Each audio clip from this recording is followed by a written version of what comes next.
साठी उपस्थित असलेले चोपडा तालुक्यातील राजकीय पक्ष तरी त्या सर्वांचं बोलपूट करण्यात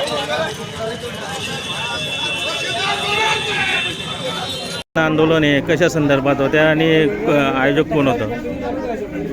या इथे आयोजक सर्वपक्षीय आहेत.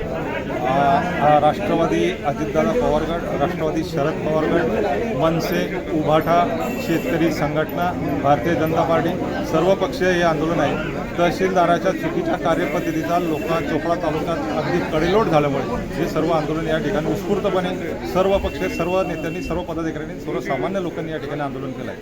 कुठलाही मोठा नेता या ठिकाणी उपस्थित नाही. कार्यकर्त्यांसाठी जर नेत्याने फोन केला तर त्याला म्हणतात की याला कशाला फोन करायला लावला.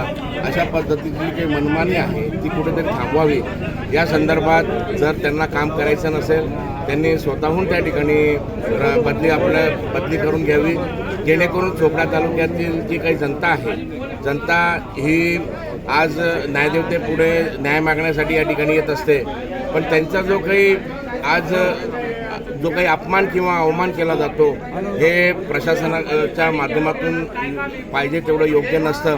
प्रशासन हे लोकांच्या प्रश्न सोडवण्यासाठी त्या ठिकाणी असतं आणि प्रशासनाच्या माध्यमातून अशा पद्धतीने जर मगरुडी आणि मुजोरी करत असतील तर त्या दंडाधिकाऱ्यांना या ठिकाणी चोपडा तालुक्यात राहण्याचा कुठलाही अधिकार नाही. चोपडा तालुका अतिशय शांततामय तालुका आहे.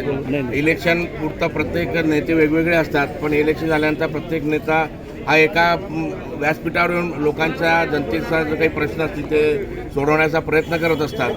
पण असे काही अधिकारी जर अशा पद्धतीने काम करत असतील आणि एकाच याच्यामध्ये प्रत्येकाला जर एकाच काठीने त्या ठिकाणी हाकलत असतील ते काही योग्य नाही आणि लोकांना या ठिकाणी भरपूर असा त्रास या ठिकाणी होतो आहे आणि हा त्रास यापुढे होऊ नये आणि त्या त्रासापासून थांबावं म्हणून हे आज निवेदन देण्याच्या संदर्भात आम्ही सर्व पक्षीय आज भारतीय जनता पक्ष असेल, राष्ट्रवादी काँग्रेस पक्ष असेल, राष्ट्रवादी शरद पवार पक्ष असेल, शिवसेना उभाटा पक्ष असेल,